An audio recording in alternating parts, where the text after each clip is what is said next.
우리 그 기독교에는 우리 그 성탄절이 12월 25일로 우리가 지키지만 지금 현재 있는 또 러시아 또 우리 오소독스 이 그리스 정교회는 조금 또 다른 이 달력을 갖고 있습니다. 그래서 그 성탄절이 우리하고 조금 차이가 나죠. 그래서 최근에 이번 주에 지난주에 이렇게 성탄절이 있었던 것을 이렇게 방송에서 이렇게 보여주고 있습니다. 전쟁적인 우크라이나하고 러시아는 이 그리스 정교회이기 때문에 성탄절을 그때 이제 지킨 그런 보도를 보게 되어지는데, 전쟁 중이지만 성탄절이니까 휴전을 하자 이렇게 해가지고 약 36시간 서로 휴전을 하기로 이렇게 러시아의 제안이 있었는데, 방송에 보니까 그 휴전 전에도 계속 미사일과 또 드론이 날라오고 자폭 드론이 와서 수많은 또 우크라이나의 사람들이 많이 죽고 다친 그런 뉴스가 이렇게 봤습니다. 한 드론에는 그런 문구가 이렇게 쓰여져 있었는데, 뭐냐면 메리 크리스마스 하면서 거기에 선물이다라고 하는 얘기를 거기다가 이렇게 낙서처럼 자살 그 자폭 드론에 써가지고 그것이 터진 파편이 나와 있는 것을 이 방송에서 이렇게 보여주더라고요. 우리 성탄절을 보내고 우리는 있지만 또 성탄절을 맞이했었던 전쟁 중에 있는 사람들, 특별히 또 그들에게 가장 필요한 것은 우리 예수님께서 주시고자 하셨던 평화이실 것입니다. 그 러시아의 푸틴 대통령이 그 예배를 드리는 장면이 이렇게 잠깐 방송에 나오던데, 성탄절에 하나님께서 우리에게 주시고자 하시는 메시지가 무엇이었을까라고 하는 것을 겸허히 다시 한번 생각해 보면, 지금 이 전쟁을 어찌하든지 간에 빨리 끝내고 평화로운 관계를 하나님께서 원하시는 메시지를 그 마음에 주시지 않았을까. 만약 그 마음이 주님의 음성을 들으려 한다고 하면 우리 성경의 말씀이 그에게 그렇게 들려드리려고 생각합니다. 여러분, 이 전쟁의 얘기를 우리가 할 수밖에 없는 것은 인간의 삶 가운데서 계속해서 일어나고 있고, 또 어쩌면 우리 삶 가운데서 가장 우리가 맞닥뜨리기 싫은 일이면서도 우리 역사 속에서 계속 우리가 마주하고 있는 일이기 때문에 그런 것이죠. 전쟁이 일어나는 이유들은 많이 있지만은 가만히 보면 가장 큰 이유는 힘이 센 자가, 가진 자가 더 많이 가지려고 하는 탐심, 욕심 때문에 일어나고 있는 것이 세상 인간의 전쟁의 요인 중에 가장 큰 것이 아닌가 볼 수 있습니다. 약한 자가 전쟁을 일으키기보다는 강한 자가 전쟁을 더 일으키는 경우가 많고, 더 많이 갖고 누리려고 하는 것을 세상의 전쟁 속에는 또 다른 명분으로 삼고 있지만 대부분 그런 것이죠. 그래서 전쟁의 배후에는 탐심이 있고, 그 탐심을 조종하고 있는 악한 마귀의 역사를 우리가 다 깊이 꿰뚫어 볼 필요가 있습니다. 성경에 우리가 다니엘서를 보고 있는데, 다니엘서는 인간 세상의 전쟁과 제국의 변화를 이렇게 보여주기도 하지만 그 가운데 우리가 지난번 본 것처럼 악한 영의 역사와의 싸움이 또 있다고 하는 것을 보게 되는 것이죠. 세상은 하나님만이 계신 것이 아니라 하나님과 대적하는 무리도 있습니다. 최후의 심판에 그 모든 악한 세력들은 멸망당할 것이지만 그 전까지 할 수만 있다고 하면 성경의 말씀처럼 마귀는 우는 사자와 같이 믿는 자도 자기와 같이 멸망의 길을 가게 하려고 계속해서 유혹하고 죄짓게 만들고 그 죄의 결과로 망하게 만들려고 하는 것이죠. 그것이 한 개인에서만 끝나는 것이 아니라 공동체에서도 늘 그렇게 만들고, 더 나아가 국가와 국가 속에 있는 이 세계 속에 있는 질서 속에도 여전히 그러한 모습은 영향을 미치고 있습니다. 그래서 하나님께서 우리 무슨 말씀을 하고 계시냐면, 다니엘서를 우리에게 다시 한번 보여주시는 것은 그러한 세계의 악한 모습들을, 또 하나님을 대적하고 하나님과 대항하는 그러한 세상의 제국들 사이 속에서도 여전히 하나님은 이 세상을 경영하고 계시고 이 역사를 섭리하고 계시다고 하는 것을 보여주고 계신 것이죠. 비록 지금 자신들이 포로가 되어서 설 자리가 없는 것 같고 자신의 삶의 공동체가의 미래가 보여지고 있지 않지만 그들이 믿고 있는 이 하나님이 계속해서 이 역사를 주관하고 계시기 때문에 역사의 모든 수레바퀴와 그 시간 속에는 하나님의 계획과 하나님의 섭리 가운데서 이 모든 악이 비록 있지만 허용되고 있을 뿐이라고 하는 사실을 그들에게 말해주고 있는 말씀입니다. 여러분, 오늘 우리가 읽은 이 다니엘서 11장은 그런 의미에서 다시 한번 하나님께서 이 다니엘을 통해서 다니엘 이후에 이 바벨론 왕국에서 지내게 되었던 이 다니엘이 그 이후 속에 계속되어지는 제국의 모습, 그리고 그 가운데 있는 이스라엘 백성들의 삶의 모습들을 생각하면서 하나님이 예언으로 주신 말씀입니다. 특별히 이 11장은 거의 다 예언장이라고 할 만큼 별명이 붙어 있는 그런 말씀이죠. 자, 여기서 어떤 예언들이 나오냐면 우리가 하나씩 더 살펴볼 텐데 1절에서 2절까지는 바사, 곧 페르시아 제국에 대한 예언이 다시 한번 나오고 있고요. 또 3절에서 4절은 그 페르시아 제국 다음에 나오는 헬라 제국이 거기에 대한 예언이 나오고 있는 말씀입니다. 그리고 5절부터 20절까지 계속해서는 이 헬라 제국이 나누어진 이후에 북쪽 이스라엘을 중심으로 북쪽에 있는 북방 왕, 즉 나중에 말씀드리겠지만 수리아 왕국과 밑에 있는 이집트 왕국, 이 남방 왕국 사이에 있는 그 가운데 있는 예언, 전쟁과 또 그들 가운데 있는 사건들을 예언하고 있는 말씀입니다. 이어 21절부터 35절까지는 그 북쪽에 있는 왕 중에서 특별히 이스라엘 유대 공동체를 더 핍박하고 그 성소를 더럽히게 만든 북방 왕의 안티오코스 에피파네스, 언제 한번 말씀을 지난번 드렸는데 그 왕에 대한 예언이 나오고 있고, 끝으로 그 안티오코스 에피파네스를 통해서 나오게 되어지는 하나님을 대적하는 존재, 적 그리스도, 크라이스트, 이 존재에 대한 예언을 다시 한번 예언적으로 말씀해주고 있는 성경의 11장이다. 이렇게 우리가 이해할 수가 있습니다. 이 말씀을 드리는 것은 우리는 지금 그 역사가 이렇게 지나왔으니까 우리는 사실 지나온 역사로 그것을 볼 수 있지만 다니엘은 지금 이 말씀을 언제 받고 있냐면 바벨론 시대에 받고 있습니다. 즉 이 말씀이 앞으로 되어질 것에 대한 하나님의 예언으로서 이 말씀을 보고 있는 것이죠. 자, 여러분, 그런 의미에서 이 11장은 사실 우리가 7장부터 보고 있는 말씀 중에 반복되어지는 부분이 있고 다시 이렇게 리뷰해서 가르쳐주고 있는 말씀도 있습니다.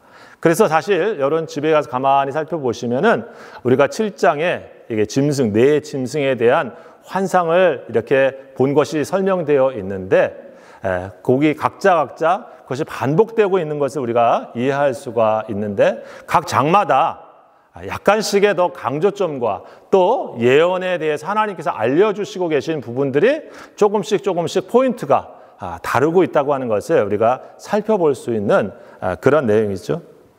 이 11장에는 뭐가 더 중심되어 있냐면은 우리가 조금 이따 더 살펴보겠지만 사실은 분량적으로도 봐도 이스라엘 백성들이 처하게 되어지는 그 지정학적인 위치에서 북쪽에 나중에 헬라 왕국이 나누어져서 북쪽에 있게 되어지는 북방 왕, 또 남쪽에 있게 되는 남방 왕, 그 사이에 껴서 있게 되어지는 그러한 존재로서 이스라엘의 앞날을 더 구체적으로 예언해 주시는 말씀이 이 11장의 내용입니다. 자, 근데 여기서 한 가지 생각할 것이 있죠. 하나님이 이런 제국이 이렇게 생기고 또 지고 또 그렇게 될 것, 이런 전쟁이 일어나고 이런 걸 하나님이 다 알려주셨단 말인가? 또 이런 것들이 정말 다 예언되었나? 라고 혹시 우리가 생각할 수가 있지 않겠습니까? 이 다니엘서를 비롯해서 우리가 말하는 예언서가 예언자들이 하나님께서 하시는 말씀을 대언한 것이었는데 그 중에서 특별히 이런 다니엘서는 앞에 될 역사의 구체적인 사건을 환상을 보여줘가지고 알려주신 그런 사건입니다. 예언이라고 하는 말에는 우리가 일반적으로 어떤 의미가 있냐면 우리가 성경의 예언자다라고 하는 것은 하나님의 말씀을 받아가지고 이스라엘 백성들한테 전해주는 사람. 그것이 꼭 미래에 대한 어떤 이 사건이나 일이라고 우리가 단정하는 것이 아니라 하나님의 뜻을 전해주는 사람들이 예언자들이에요. 그 예언의 아주 기본적인 말씀들은 하나님의 뜻대로 살면 하나님께서 그들의 삶을 더 지키시며 함께 하신다는 말씀이고요. 하나님의 뜻에 벗어나게 되어지면 너희가 지금은 흥하고 너희가 잘 되는 것 같지만 반드시 그 말씀에 따라서 너희가 심판을 받게 될 것이다. 이런 말씀을 기조로 해가지고 계속 예언자들이 그 시대 속에서 말씀하고 있는 게 예언자의 사명입니다. 근데 거기에 더해서 특별히 이 다니엘서는 앞으로 되어져 일까지 우리 환상 중에 보면서 말씀해주고 있는 그런 예언서죠. 자, 여기에서 그래서 일부 우리 진보적인 학자들, 자유주의 학자들은 이건 이미 역사에 다 된 후에 5세기, 6세기에 다니엘이 본 것을 기록한 것이 아니라 나중에 헬라 제국까지 다 되고 그 다음에 그것을 통해서 기록한 그런 것이다. 일종의 역사 기록물 같은 것을 예언적으로 쓴 것, 형태로 쓴 것이다. 이렇게 주장하는 사람들도 있습니다. 제가 이 말씀을 드리는 것은 그렇게 또 보는 그들 나름대로의 시각도 있습니다. 하지만 이 말씀이 하나님의 예언적인 말씀이라고 하는 것은 처음에도 한번 말씀드린 것처럼 다니엘 자신이 이 말씀을 쓰고 있다고 하는 것을 소개하고 있는 말씀을 성경 구절에서 우리가 확인할 수 있고요. 또 신학적으로 뒤늦게 최근에 우리 20세기에 발견된 사해 사본, 이런 사본들을 통해서 그것이 더 오래전에 2세기 오래전에 이 다니엘서가 쓰여 있는 말씀들을 이렇게 확인할 수 있었습니다. 그래서 그것이 단지 2세기에 이거 갖다가 역사를 반추해가지고 이렇게 쓰고 있는 것이다. 이렇게 주장하는 것에 반하는 이미 그 전에 다니엘서의 사본들이 쓰여 있는 것들을 말씀해주고 있는 것을 확인하게 되어지죠. 또 한 가지는 우리에게 이 하나님께서 미래의 사건들을 미리 얘기해 주실 수 없는 분이신가? 우리 하나님께서는 미래에 있는 것들을 다 말씀하실 수 있고 아실 수 있고 주관하시는 분이시죠. 오늘 이 성경의 가장 큰 예언이 뭐냐면 구약의 가장 큰 예언은 메시아 예수님이 태어나실 것이라고 하는 그런 예언입니다. 그렇죠? 그게 우리 성탄절을 보는 것이죠. 구약에 수많은 얘기가 많이 있지만 가장 큰 예언은 뭐냐면 너희를 위해서 구주가 나실 것이다. 구원자 분이 올 것이다 하는 예언의 말씀이에요. 자, 그 예언의 말씀이 성취됐습니까? 안 됐습니까? 예, 성취된 거죠. 그게 바로 성탄절입니다. 예언의 말씀이 지금 이 다니엘서에 쓰여지고 있는 상황에서 보면 하나님의 말씀은 성취되어집니다. 사실 이 구약의 이 말씀은 예수님이 오실 초림의 사건에 초점이 맞춰져 있는 그런 예언이라고 하면은 신약의 사건은 무엇입니까? 이제 그 예수님이 다시 하나님의 나라로 우리 승천하셨지만 다시 오실 것이다. 그게 요한계시록의 똑같은 말씀이에요. 그래서 요한계시록을 읽어보면 얘기가 굉장히 많은 것 같은데 사실은 굉장히 비슷한 상황을 가지고 있습니다. 무슨 얘기냐면 마지막 때에 늘 믿는 사람들이 믿음을 지켜가는 데 있어서 고통을 당할 때가 있다. 근데 그것은 정한 기한이 있다. 그러나 그 믿음을 잘 지키게 되어지면 하나님께서는 반드시 악을 심판하시고 다시 우리들에게 구원의 사건을 이루신다. 그 예수님 다시 오셔서 영원한 나라를 이루시고 영원한 권세를 가지고 우리 믿는 자들이 하나님의 나라를 누리게 되어진다. 다시 말씀해주고 있는 것이 요한계시록의 기본적인 말씀이죠. 다니엘서의 말씀도 사실 그와 비슷합니다. 왜 그럴까요? 이 말씀이 예언되어져 있는 상황과 그 구조가 비슷하기 때문에 그렇습니다. 여러분, 그래서 하나님의 이 예언의 말씀이 하나님께서 미래와 이 역사의 일들을 주관하시면서 그 예언대로 이 역사가 이루어져 가고 있구나라고 하는 것을 다니엘서는 보여주고 있는 사건입니다. 자, 왜 그런 예언의 사건들을 보여주고 있는 것일까요? 왜냐하면 이 다니엘서를 읽고 읽어야 되는 유대인들, 그들의 삶의 자체가 지금 깊은 고통 중에 있기 때문에 그런 거죠. 핍박 중에 있기 때문에 그렇습니다. 다니엘이 이 다니엘서를 쓰고 있는 상황도 이스라엘 백성들이 곧 다 자기 집 떠나서 포로로 잡혀가서 남의 나라에서 종살이해야 해야 되는 그런 상황입니다. 우리나라로 보면 일제시대에 우리가 식민지 생활을 겪게 되어지는 상황이죠. 물론 그때도 친일파라고 하는 사람들을 잘 먹고 잘 사는 사람들도 다 있습니다. 하지만 대부분의 우리 백성들, 대부분의 민중들은 어떻습니까? 다 고통스럽고 뜻이 있는 사람들은 더 고통스러운 그런 시대를 살았지 않습니까? 예수 믿고 또 신실하게 하나님을 믿었던 우리 잘 아는 유관순 나라 사람들은 여러분 서대문 형무소에서 매일매일 거기 잠자리도 잘 수도 없을 만한 그런 조그만 공간에 수십 명의 여성들이 서로 돌아가면서 누워가면서 자면서 그리고 일부는 서가면서 찬송을 부르면서 그렇게 우리나라의 독립을 생각하면서 지낸 그런 시절 아닙니까? 자기가 조국을 위해서 드릴 수 있는 목숨이 하나밖에 없어서 그것이 안타깝다고 얘기하면서 했었던 그런 시대를 산 사람들이 바로 그런 포로 시대, 식민지 시대에 산 사람들이죠. 여러분 물론 다니엘은 그렇게 살지는 않았습니다.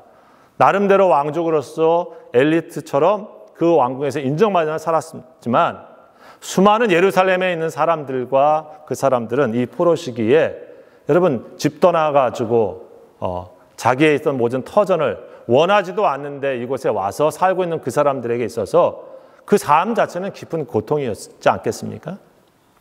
더군다나 여러분 그 시대가 지나고 그러면 헬라 시대가 돼서 나중에 이들이 다시 고레스 칙령을 통해서 예루살렘에 돌아가기도 하고 뭐 살았지만 어떻습니까? 그 전에 다윗과 솔로몬 시대의 영광스러운 자신이 하나님께서 이 땅에 보내셨던 그 가나안 시대의 그러한 풍족함과 그런 놀라움을 온 백성들이 누리면서 그런 시대를 살고 있었던 것입니까? 그런 게 아니죠. 여전히 이스라엘 백성들은 사실은 강대국들의 틈바구니 속에서 살고 있다고 하는 얘기가 바로 그런 겁니다. 바벨론 제국이 지나가고 끝나는 것이 아니라 그 다음 헬라 제국이 또 등장해서 그 전쟁의 소용돌이 속에서 또 살고 그 헬라 제국이 또 지나간 다음에도 끝나는 것이 아니라 로마 시대에도 살고 있습니다. 그렇죠? 그런 시대에 계속 살아가고 있는 것이 지금 어디냐면 이 팔레스타인 땅, 이스라엘의 지금 현 자리예요. 그들에게 무슨 질문이 있었겠습니까? 야, 우리가 하나님을 믿고 있는데 우리 하나님께서는 과연 우리가 그렇게 믿고 따랐던 하나님 도대체 어디 계신 것인가? 하나님 정말 뭐 하고 계시는 것인가? 그런 질문이 들지 않겠습니까? 더군다나 이 바벨론 포로 생활을 할 때 무슨 생각이 들었습니까? 이 식민지 생활 언제 끝나고 우리가 다시 고국으로 갈 수 있을까? 예. 여러분 우리 언제 한번 말씀드린 것처럼 우리 한국의 그 영화 중에도 그런 게 있잖아요. 밀정이었나요? 거기에 이정재가 배신을 해가지고 했더니 그 동료 사람이 묻죠. 네가 왜 이렇게 배신하냐? 이렇게 광복이 빨리 올 줄은 나도 몰랐지. 라고 하는 대사가 하죠. 예. 일제시대가 계속될 수밖에 없을 거라고 생각했던 것이죠. 예. 수많은 사람들이 사실 그랬습니다. 맨 처음에는 친일이 아니라 반일하면서 일제에 저항하다가 수많은 작가나 뭐 이런 사람들이 나중에 어떻게 됐습니까? 다 친일로 돌아서는 소위 말하는 그런 변절을 한 이유가 뭐였습니까? 이제는 그냥 일제 시대야. 우리는 그냥 이렇게 일본에 속해서 황국 식민으로 그냥 사는 거야. 그게 더 좋은 거야. 그렇게 선전할 수밖에 없는 시대가 시간이 오래 가니까 그런 사람들이 생겼다는 거 아니겠어요? 이스라엘 백성들도 마찬가지 아닙니까? 우리가 지금 쉽게 70년 끝났으니까 얘기하지 70년이라고 하는 시대를 한 세대에 우리처럼 살고 끝나는 건데 우리가 만약 그 시대에 태어났으면 한 살부터 살다가 계속 포로 생활하다가 언제 고국에 갈지도 모르는 그런 시대를 살고 있는 것인데 그때 무슨 생각이 들었겠습니까? 우리 하나님 믿는 데인데 엄마 아빠 하나님 믿는 데인데 그분이 정말 전능한 분이야? 우리에게 이 포로 생활 고통은 그럼 뜻이 있다는데 언제 끝나는 거야? 여러분 그런 질문을 하지 않았겠습니까?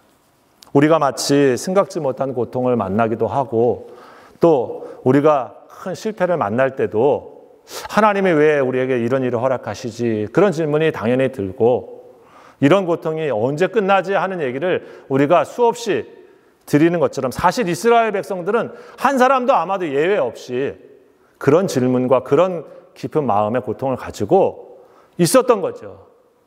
그런 사람들에게 이 다니엘서가 읽혀주고 있는 것입니다. 자, 헬라 시대가 또 끝났어요. 그런데 그 다음 시대에 또 살아가고 있는 왕국이 분열되어 있는 시대 속에서도 여전히 이스라엘은 힘듭니다. 그리고 그 가운데 하나님의 섭리는 무엇인가 고민하고 있는 사람들에게 말씀으로 이 역사를 지금 미리 이렇게 하나님이 이렇게 주관하고 있는 거여서 되고 있는 거야 말씀해주고 있다고 하는 겁니다.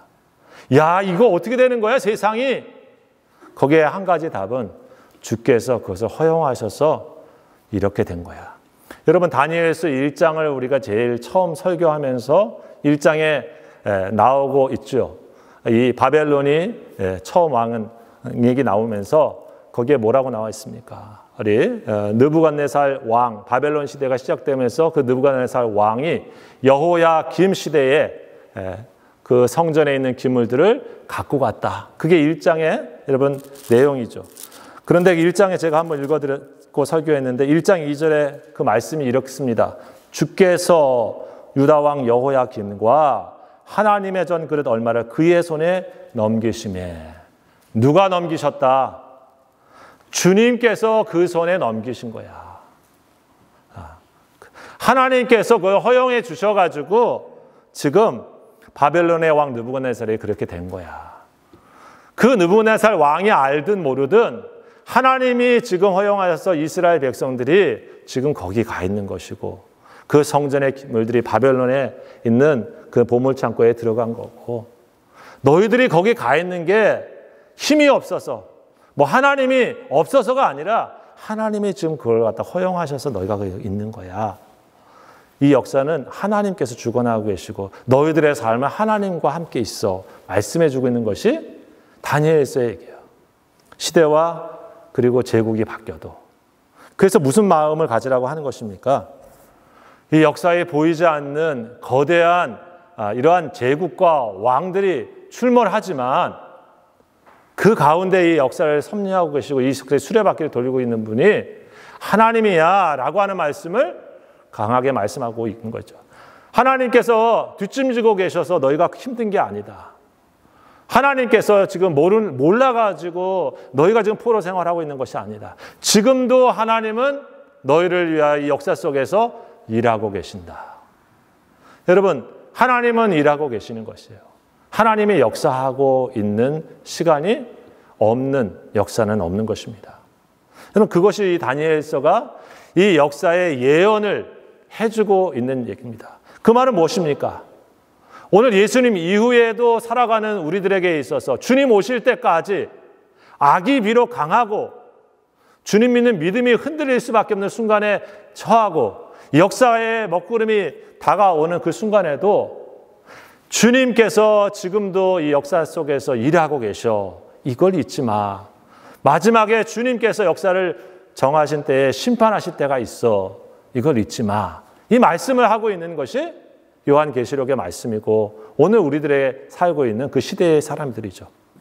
오늘 바로 그 예수님 오시기 전에 중간기를 살아가고 있는 그러한 이스라엘 백성들한테 그 메시지를 이 예언서를 통해서 다시 한번 증거해 주고 있습니다. 여러분 본문의 내용을 조금 더 우리가 들어가 보면 그래서 어떤 예언을 그 나라들한테 하셨다는 얘기인가? 여기 지금 1절에서 2절이 페르시아 왕국에 대한 예언입니다. 페르시아 왕국에 오늘 말씀해 보면 이렇게 나오고 있죠. 1절과 2절에 보면 이제 내가 참된 것을 내게 보이리라. 보라 바사에서 또 새 왕이 일어날 것이요 그 후에 넷째는 그들보다 심히 부요할 것이며 그가 부요함으로 강하여진 후에는 모든 사람을 충동하여 헬라 왕국을 칠 것이며. 그렇죠? 예. 다니엘은 헬라 시대를 산 사람은 아니에요. 하나님이 그에게 이것을 보여주셔서 이 페르시아 시대 이후에 헬라 왕국이 또 나올 거다 말씀을 지금 하고 있죠. 자, 그런데 첫 번째 왕은 뭔가? 바사, 페르시아입니다. 우리가 아는 페르시아의 새 왕이 일어날 것이고 그 후에 넷째는 그들과 심히 부유할 것이다. 예, 여러분 잘 아시겠지만 페르시아 제국에 우리가 잘 익히 좀 아는 그런 왕들이 있죠. 새 왕이라고 하는 건 첫 번째 사실 고레스 대왕, 우리가 알 수 있습니다. 이 고레스, 이 페르시아의 고레스 왕이 바뀌면서 이스라엘 백성들한테 칙령을 내려가지고 조서를 내려서 그들이 성전을 짓도록 해주어라, 더 돌아가라. 이렇게 해가지고 우리나라 우호 정책이겠죠. 이스라엘 백성으로 따지면 그래서 돌아가게 되어지고 그들이 성전을 지을 수 있는 상황이 생깁니다. 그게 이제 고레스 칙령이죠. 고레스 칙령. 자, 그 다음에는 그 다음 역사에 이 고레스 다음에 어떤 왕이냐면 캄비세스 왕이고 그 다음에 그 다음 왕은 다리오스 1세입니다. 그러니까 이 세 왕의 일어날 것이요 이렇게 얘기를 하고 있는 것이고요. 그 후에 넷째는 그들보다 심히 부유하다. 네 번째 왕이 누구냐면 여러분이 좀 더 익히 아시는 그런 왕이죠. 크세르크세스 1세. 잘 모르실 수 있겠지만 에스더서에 나옵니다. 에스더서에 보면은 우리 권사님 권사님이신데 거기 왕의 이름이 뭐로 나오냐면 아하수에로. 그 에스더의 왕비하고 이렇게 이제 잘 지내게 된 그 왕, 이게 페르시아의 왕이죠. 아하수에로. 그 역사가들은 아하수에로 왕이 실제 이름이 크세르크세스 1세 이렇게 동일한 인물로 말합니다. 역사가. 고대의 역사를 따르는 헤로도토스 이런 기록들에 보면 그렇게 그걸 증명을 하고 있습니다. 근데 이 크세르크세스가 뭐 유명하냐? 예, 우리도 잘 모르지만 영화에 나왔습니다. 스파르타 300 본 적 있죠? 보신 분? 즉 이 페르시아의 왕 이 크세르크세스가 대군을 이끌고 이 헬라의 중심에 이 그리스 이쪽 도시국가를 다 점령하려고 큰 대군을 일으켜서 싸운 그런 이야기가 우리 영화 그 스파르타 300 이런 곳에 나온 그런 배경입니다. 여러분 거기에 보게 되어지면 이 크세르크세스가 사실 군대를 엄청 많이 데리고 갑니다. 일종의 보병과 또 해군력 이런 것들을 다 동원해 보면 이 기록에 보게 되어지면 170만 명의 보병, 170만 명입니다. 그리고 8만의 기병, 즉 말 타는 기병, 그리고 그 외에 리비아 전투용 전차와 낙타, 그리고 30만 명의 트라시아인, 일종의 용병이겠죠. 대략 이래서 한 230만 명의 군대를 이끌고 이 당시에 그 그리스하고 전투, 도시국가들인 그리스하고 전투를 하게 되는데 그 이야기가 그 영화의 배경인 것이죠. 그때 잘 아시는 것처럼 이 전투를 했던 이 크세르크세스는 사실 거의 이기는 전쟁을 했지만 나중에 지게 되어집니다. 이 테르모필레라고 하는 그 스파르타 300의 그 배경이 되어지는 그 협곡을 이 육지로 오게 되어지는데 거기 약 폭이 한 15m 정도밖에 안 된대요. 그러니까 아무리 병사가 많아도 앞에 싸울 수 있는 병사는 제한되는 거죠. 한쪽은 바다고. 그래서 거기를 이 스파르타 300명이 가장 중요한 지역에 싸운 그러한 내용이 영화에 나오고 그게 사실입니다. 300명은 다 전사하죠. 그 300명을 뽑을 때는 그 중에 아들이 있는 자만 뽑았다고 그럽니다. 이미 거기에서 다 죽을 걸 생각하고 뽑은 얘기죠. 마지막 한 명이 이 사실을 그 사람들한테 알리러 갔고 그도 자기 혼자 살고 싶지 않아서 자살해서 마지막 생을 끝낸 그런 얘기가 기록에 있습니다. 이 테르모필레라고 하는 그 협곡이 바로 그것인데 사실 어쨌든 이 왕이 나중에 이기고 결국 어디에서 또 지냐면 해군적인 이 살라미스, 우리 살라미스 해전이라는 유명한 해전이죠. 거기에서 지고 합니다. 역시 그리스의 배들과 또 이 페르시아의 배가 숫자적으로 보면은 상대가 안 될 만큼 사실 차이가 많았습니다. 이 그리스의 배들은 약 한 200대에서 한 300대 연합군으로 형성해서 그렇게 싸웠다고 해요. 그런데 이 페르시아의 이 크세르크세스는 약 1200여 대의 전투함 그리고 같이 지원하는 약 3000대의 이 배들. 요즘으로 말하면 우리 이순신 장군 그런 싸움이죠. 12척 가지고 막 다 싸우는 그런 싸움이에요. 그런데 그 곳에서 이 살라미스라고 하는 곳에서 좁은 곳으로 유인해가지고 이 전쟁에서 그리스가 이기게 되어지는 사건. 그래서 사실 그 페르시아의 크세르크세스가 거기를 다 점령하지 못하고 후퇴한 얘기가 역사의 이야기입니다. 여러분 이게 페르시아의 그 당시 사건을 자세히 기록하고 있지는 않지만 넷째 왕이 누구냐? 바로 그 왕에 대한 것을 예언하고 있다는 거예요. 예. 이 예언이 하나님이 이런 예언을 하셨다는 게 우리를 보면 신기하죠. 예. 야, 이거 뒤에 그것이 일어난 다음에 기록하면 이거 굉장히 쉬운 얘기입니다, 지금. 우리가 역사에 있었으니까. 일어나지 않은 일을 예언으로 말해서 이렇게 할 것이다. 그건 하나님만이 하시는 일입니다. 그렇죠? 예, 사람이 알려줬다. 이건 말이 안 되는 것입니다. 그래서 그 말씀을 하고 있는 거죠. 그 다음 무슨 예언을 하냐면 헬라 왕국에 대한 그 다음 예언입니다. 지난번에 한번 말씀드린 것처럼 여러분에게 그 헬라 왕국이 오는데 3절과 4절이 그 말씀이에요. 장차 한 능력 있는 왕이 일어나서 큰 권세로 다스리며 자기 마음대로 행하리라. 그러나 그가 강성할 때에 그의 나라가 갈라져 천하 사방에 나누일 것이다. 장차 한 능력 있는 왕, 헬라 왕국이 일어나게 되어지는데 장차 큰 능력 있는 왕은 알렉산더 대왕입니다. 그래서 지난번 말씀드렸죠. 그 알렉산더 대왕이 20세에 왕이 되어지고 약 한 5년 만에 그 지역들을 갖다가 다 이렇게 통합하면서 나중에 헬라 제국을 다 완성하게 되어지는데 그가 왕위에 오른 지 13년 만에 그런 이 모든 제국을 완성합니다. 그렇지만 33세의 원정지에서 열병으로 죽었다고 하는 그런 기록을 우리가 읽을 수가 있는 것입니다. 알렉산더 대왕 이후에 이 성경은 이렇게 말하죠. 그가 강성할 때에 그의 나라가 갈라졌다. 그가 젊은 나이에 죽은 것입니다. 그리고 천하 사방에 나누일 것이나 그의 자손에게로 돌아가지 아니할 것이요. 알렉산더 대왕의 아들이나 직계로 그 왕권이 이어지지 않았습니다. 그 얘기입니다. 그리고 또 자기가 주장하던 권세대로도 되지 아니하리니 이는 그 나라가 뽑혀서 그 외에 다른 사람들에게도 돌아갈 것이다.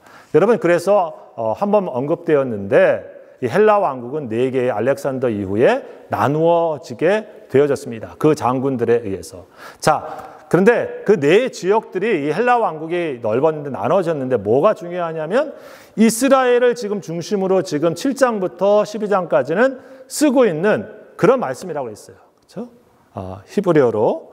그래서 이 사람들이 이걸 갖다가 뭘 중심으로 생각을 하고 있냐면 그 다음에 그러면 헬라 왕국이 4개로 나눠졌는데 그 이스라엘 백성들 중심으로 보면 위쪽에 있었던 왕이 북방 왕이에요. 그래서 그 왕이 수리아 지역이고 밑에 쪽이 남방 왕인데 거기가 어디냐면 애굽. 이집트입니다. 여러분 성경의 관주에도 그렇게 나와 있기도 한데요. 자, 그 위쪽에 있었던 북방 지역을 다스리는 왕조는 셀루쿠스 왕조, 그 헬라의 셀루쿠스 왕조가 거기에서 이어졌고 남쪽에 이 이집트를 이제 누가 다스리고 있냐면 원래 이집트 왕조가 아니라 다른 제국들이 지금 다스리고 있는 겁니다. 거기에 우리가 아는 그 프톨레미오스 왕조가 그 왕조를 대신하고 있는 거죠. 자, 그래서 거기에 문제가 뭐냐면 이제 11장 집에 가서 한번 쭉 읽어보시면은 둘이 서로 정략적으로 그 결혼을 하기도 하고 또 싸우기도 하고 배신도 있고 그러면서 오고 가면서 싸우는 것입니다. 북쪽에 있는 왕이 싸우려면 어디를 통과해야 됩니까? 팔레스타인 남쪽을 또 통과해야 돼요. 이집트에 있는 왕이 싸우러 북쪽으로 가려고 그러면 지금 어떻게 됩니까? 에집트에서 팔레스타인 거쳐가지고 지금 시리아나 터키 위쪽으로 가야 되죠.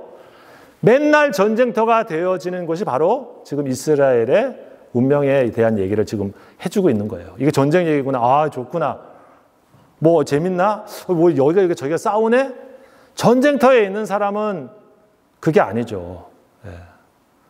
이 드론 폭탄이 우크라이나에 떨어졌는데 한 가정집에 떨어진 거 뉴스에 나오더라고요. 주방에서 일하고 있는 자기 며느리가 주방에 있는데 터져가지고 후폭풍으로 며느리가 죽고 시아버지가 나와서 어쩔 수가 없다고 그러면서 이 푸틴에 대한 저주를 이렇게 퍼붓는 거를 이렇게 봤습니다. 전쟁의 포화 속에 그 밑에 있는 사람들은 사실 언제 자기가 죽을지도 모르는 상황 속에 있고 이 나라가 어떻게 될지도 모르는 상황 속에 지금 있는 겁니다. 사실 하나님은 그걸 풍전등화와 같은 이스라엘의 상황을 지금 그 가운데 살아가게 되어지는 하나님의 백성이라고 하는 이스라엘 사람들을 지금 보여주고 계신 거예요. 예. 여러분, 우리나라 민족이 앞으로 그렇게 된다고 혹시 여러분 가운데 다니엘과 같이 영성이 뛰어나가지고 그런 예언을 하나님이 해주셨거나 봤다고 한번 해보십시오. 그런 일이 없기를 바라지만 나중에 중국과 러시아가 남쪽으로 와가지고 전쟁이 일어나가지고 우리가 싸우다가 좀 괜찮다가 좀 있다가 미국하고 일본이 저기 해가지고 다시 또 우리 한반도에 와가지고 싸우다가 다시 그것이 평화됐다가 여러분 그게 우리 한반도의 사실 지정학적인 상황이잖아요. 위로 가려고 하는 사람들이 전쟁터로 삼고 밑으로 가려고 하는 사람들이 전쟁터로 삼고 그래서 어떤 사람들은 그랬습니다. 왜 2차 세계대전을 일으킨 일본은 분단되지 않고 우리는 피해국으로서 남과 북이 피해국인데 왜 우리는 남과 북으로 이렇게 나눠져서 지금까지 있느냐. 우리가 원래 회복되어야 될 사람들이고 나눠진다고 하면 일본을 나눴어야 될 일인데 이렇게 말하는 학자의 얘기를 읽어본 적이 있어요. 왜 그럴까? 강한 자들이 자신들의 힘의 논리를 가지고 자신들의 패권을 유지하기 위한 하나의 정치적인 그러한 판단이 아니었겠습니까? 여기 이스라엘이 적한 운명도 사실 그런 위치예요.